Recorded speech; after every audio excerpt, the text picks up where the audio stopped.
Hi ಎಲ್ರಿಗೂ ನಮಸ್ಕಾರ. Welcome back to my YouTube channel. ನಾನು ನಿಮ್ಮ ಸಂಗೀತ. ಎಲ್ಲರೂ ಹೇಗಿದ್ದೀರಾ? ನಾನು ಕೂಡ ಸೂಪರಾಗಿದ್ದೀನಿ. ನೀವು ಎಲ್ಲ ಚೆನ್ನಾಗಿದ್ದೀರಾ ಅಂತ ಭಾವಿಸ್ತಾ ಇವತ್ತಿನ ಲಾಗ್ನ ಸ್ಟಾರ್ಟ್ ಮಾಡೋಣ. ಫ್ರೆಂಡ್ಸ್, ಇದು ಭೀಮ್ ಅಮಾವಾಸ್ಯೆ ಹಬ್ಬದ ಲಾಗ್ ಆಗಿರುತ್ತೆ. ಒಂದು ಪುಟ್ಟ ಒಂದು ವಿಡಿಯೋ ಅಂತಲೇ ಅಂದ್ಕೊಬೋದು.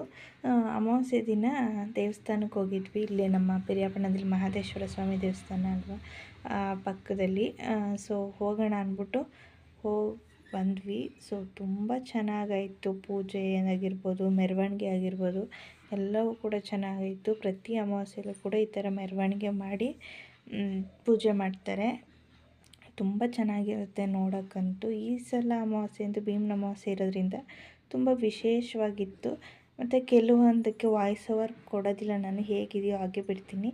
ತುಂಬ ಹಾಗೇ ಬಿಟ್ಟರು ಕೂಡ ಚೆನ್ನಾಗಿರಲ್ಲ ಅಂದ್ಬಿಟ್ಟು ಕೆಲವೊಂದನ್ನು ಕಟ್ ಮಾಡಿದ್ದೀನಿ. ಸೊ ಹೇಗಿದೆ ನೋಡಿ, ಹೇಗೆ ಅನ್ನಿಸ್ತು ಅಂತ ಅಂದ್ಬಿಟ್ಟು. ಇನ್ನು ಒಳಗಡೆ ಎಲ್ಲ ವೀಡಿಯೋ ಮಾಡೋ ಆಗಿಲ್ಲ, ಫುಲ್ ಅಲಂಕಾರ ಎಲ್ಲ ಮಾಡಿದರು. ಇನ್ನು ವೀಡಿಯೋ ಮಾಡ್ಕೊಂಡು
ತುಂಬ ಚೆನ್ನಾಗಿ ಕಾಣಿಸ್ತಾ ಇತ್ತು ದೇವರಂತೂ. ಈ ಸಲ ಅಮಾವಾಸ್ಯೆಲಂತೂ ತುಂಬ ವಿಶೇಷವಾಗಿಯೇ ಅಲಂಕಾರ ಮಾಡಿದರು ಅಂತಲೇ ಹೇಳ್ಬೋದು. ಸ್ವಲ್ಪ ಫಾರ್ವರ್ಡ್ ಮಾಡಿದ್ದೀನಿ, ತುಂಬ ಫಾಸ್ಟಾಗಿ ಮಾಡಿಬಿಟ್ಟಿದ್ದೀನಿ. ತುಂಬ ಲೆಂತಿ ಆಗುತ್ತೆ ಅಂದ್ಬಿಟ್ಟು ಫಾಸ್ಟ್ ಮಾಡಿದ್ದೀನಿ. ತುಂಬ ಜನ ಸೇರಿದ್ರು. ಇಷ್ಟೊಂದು ಜನ ಸೇರಿದ್ದು ನೋಡೇ ಇರಲಿಲ್ಲ ಇಷ್ಟು ತಿಂಗಳುಗಳ ಅಮಾವಾಸ್ಯೆಲಂತೂ. ಈ ಸಲ ವಿಶೇಷವಾಗಿರೋದ್ರಿಂದ ತುಂಬ ಜನ ಸೇರಿಬಿಟ್ಟಿದ್ರು. ತುಂಬ ಪೂಜೆನೂ ಅಷ್ಟೇ ತುಂಬ ಚೆನ್ನಾಗಿ ಆಯಿತು. ಖುಷಿ ಆಯಿತು ನೋಡಿ. ಹೋಗಿಲ್ಲ ಅಂದರೆ ನಿಜವಾಗ್ಲೂ ಮಿಸ್ ಮಾಡ್ಕೊಂಬಿಡ್ತಾ ಇದ್ದೆ ನಾನು. ಪಾಪು ಕೂಡ ಊರಲ್ಲಿ ಇರಲಿಲ್ವಲ್ಲ, ಅವನು ಅಮ್ಮನ ಮನೆಗೆ ಹೋಗಿದ್ದ. ಹೋಗ್ಬಿಟ್ಟು ಬರೋಣ ಅಂದ್ಬಿಟ್ಟು ಹೋಗಿದ್ದೆ. ತುಂಬ ಚೆನ್ನಾಗಿ ಅನ್ನಿಸ್ತು. ದರ್ಶನವೂ ಕೂಡ ಅಷ್ಟೇ ತುಂಬ ಚೆನ್ನಾಗಿತ್ತು. ಅದೆಲ್ಲ ಮುಗಿಸ್ಕೊಂಡು ಪೂಜೆ ಎಲ್ಲ ಮುಗಿಸಿ ಒಳಗಡೆ ಇಲ್ಲಿ ಬಂದು ಕೂತಿದ್ದೀವಿ, ನಾನು ಮತ್ತು ಅಕ್ಕ ಅವರೆಲ್ಲರೂ ಕೂಡ. ಅದಾದಮೇಲೆ ಪ್ರಸಾದ ಕೂಡ ಇತ್ತು. ಪ್ರಸಾದಕ್ಕೆ ಅಂದ್ಬಿಟ್ಟು ನೋಡಿ ಎಷ್ಟು ಜನ ಇದ್ದಾರೆ ಅಂತ. ಫಸ್ಟಿಗೆ ಕೂತಿದ್ದು ಇಷ್ಟು ಜನ ಇದ್ದರು. ಅದಾದಮೇಲೆ ಇನ್ನೂ ತುಂಬ ಜನ ಇದ್ದರು. ಊಟ ಮಾಡೋರಂತೂ ಸಿಕ್ಕಾಪಟ್ಟೆ ಜನ ಸೇರಿತ್ತು ಈ ಸಲ ಅಂತೂ.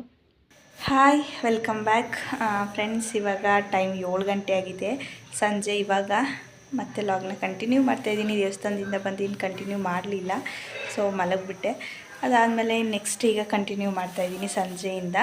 ಇವತ್ತು ಭೀಮನ ಅಮಾವಾಸ್ಯೆ ಇರೋದ್ರಿಂದ ಇನ್ನು ಪೂಜೆ ಏನು ಮಾಡಿರಲಿಲ್ಲ. ಸೊ ಸಂಜೆ ಮಾಡೋಣ ಅಂದ್ಬಿಟ್ಟು ಅವರು ಕೂಡ ಸ್ವಲ್ಪ ಕೆಲಸ ಇತ್ತು ಅಂದ್ಬಿಟ್ಟು ಬೆಳಗ್ಗೆನೇ ಹೋದರು. ಸೊ ಸಂಜೆನೇ ಪೂಜೆ ಮುಗಿಸಿ ದೇವಸ್ಥಾನಕ್ಕೆ ಹೋಗ್ಬಿಟ್ಟು ಬರೋಣ ಅಂದ್ಬಿಟ್ಟು ಇವಾಗ ರೆಡಿ ಆಗಿದ್ದೀನಿ. ಸೊ ಇವಾಗ ಹೊರಡಬೇಕಷ್ಟೆ, ಬಂದ ತಕ್ಷಣ ಹೊರಡೋದಷ್ಟೇ. ಪೂಜೆ ಮುಗಿಸಿ ಹೊರಡಬೇಕಷ್ಟೇ. ದೇವ್ರ ಪೂಜೆ ಎಲ್ಲ ಆಗಿದೆ, ಇನ್ನೇನಿಲ್ಲ. ದೇವಸ್ಥಾನಕ್ಕೆ ಹೋಗಿ ಸಾಧ್ಯವಾದರೆ ವ್ಲಾಗ್ನ ಕಂಟಿನ್ಯೂ ಮಾಡಿ. ಪೂಜೆಗೂ ಕೂಡ ಎಲ್ಲ ರೆಡಿ ಮಾಡ್ಕೊಂಡು ಕಾಯ್ತಾ ಇದ್ದೀನಿ. ಇನ್ನು ಬಂದಿರಲಿಲ್ಲ, ನಮ್ಮ ಮನೆಯವರು ಬರ್ತಾಯಿದ್ದೀನಿ ಇನ್ನೊಂದು 5 ನಿಮಿಷ ಅಂತ ಹೇಳಿದ್ರು. ಹಾಗಾಗಿ ಎಲ್ಲನೂ ಕೂಡ ರೆಡಿ ಮಾಡಿಕೊಂಡು ಇಲ್ಲಿ ಪೂಜೆ ಎಲ್ಲ ಮುಗಿಸಿ ಅದಾದಮೇಲೆ ನಾವು ನಮ್ಮ ಪಿರಿಯಾಪಟ್ಟಣದಮ್ಮ ದೇವಸ್ಥಾನಕ್ಕೆ ಬಂದ್ವಿ. ಕತ್ತಲೆ ಆಗಿತ್ತು. ನಾವು ಮನೆಯಿಂದ ಹೊರಡಬೇಕಾದ್ರೆ 7:45 8 ಗಂಟೆ ಹತ್ತತ್ರ ಆಗಿತ್ತು. ಇನ್ನೂ ತುಂಬ ಜನ ಇದ್ದರು, ರಶ್ ಆಗ್ತಾನೇ ಇತ್ತು. ಏನು ಇವತ್ತು ಬೇಗ ಕ್ಲೋಸ್ ಮಾಡ್ತಿದ್ರು, 8 ಗಂಟೆ 8:15 ಕ್ಲೋಸ್ ಮಾಡ್ತಿದ್ರು. ಭೀಮನ ಅಮಾವಾಸ್ಯೆ ಇರೋದ್ರಿಂದ ಅಂತೂ ತುಂಬ ಜನ ಇದ್ದರು, ಹಾಗಾಗಿ ಇನ್ನೂ ಲೇಟ್ ಆಗ್ತಾಯಿತ್ತು. ಅದಾದಮೇಲೆ ಒಳಗಡೆ ಎಲ್ಲೂ ವೀಡಿಯೋ ಮಾಡೋ ಆಗಿಲ್ಲ ದೇವರದೇನೂ. ಹಾಗಾಗಿ ನಾವು ಕೂತಿರೋದೊಂದು ಸ್ಮಾಲ್ ಕ್ಲಿಪ್ಪಿಂಗ್ ತೊಗೊಂಡು ಅದಾದಮೇಲೆ ಹೊರಗಡೆ ಬಂದು ಒಂದು ಫೋಟೋ ತೊಗೊಂಡು ಹೊರಟ್ಬಿಟ್ವಿ. ಇನ್ನು ಮನೆಗೆ ಬಂದು ಲಾಗ್ನ ಕಂಟಿನ್ಯೂ ಮಾಡಲಿಲ್ಲ. ಅಲ್ಲೇ ಬರ್ತಾ ಹೊರಗಡೆ ಏನಾದ್ರು ತಿನ್ಕೊಬರೋಣ ಅಂತ ಹೋದ್ವಿ. ಹಾಗೆ ಬರ್ಗರ್ ತೊಗೊಂಡ್ವಿ, ಅಲ್ಲೇ ತಿನ್ನೋಣ ಅಂತ ಪ್ಲ್ಯಾನಿಂಗ್ ಆಗಿತ್ತು. ಅದಾದಮೇಲೆ ನನಗೆ ಸ್ವಲ್ಪ ಸುಸ್ತಾಗೋಕ್ಕೆ ಸ್ಟಾರ್ಟ್ ಆಯಿತು. ಆಮೇಲೆ ಮನೆಗೆ ತೊಗೊಬಂದ್ವಿ. ಸೊ ಈ ವಿಡಿಯೋನ ಇಲ್ಲಿಗೆ ಎಂಡ್ ಮಾಡ್ತಾ ನಾನು ನಿಮಗೆ ಹೊಸ ಲಾಗ್ನೊಂದಿಗೆ ಸಿಗ್ತೀನಿ. ಬಾಯ್ ಬಾಯ್.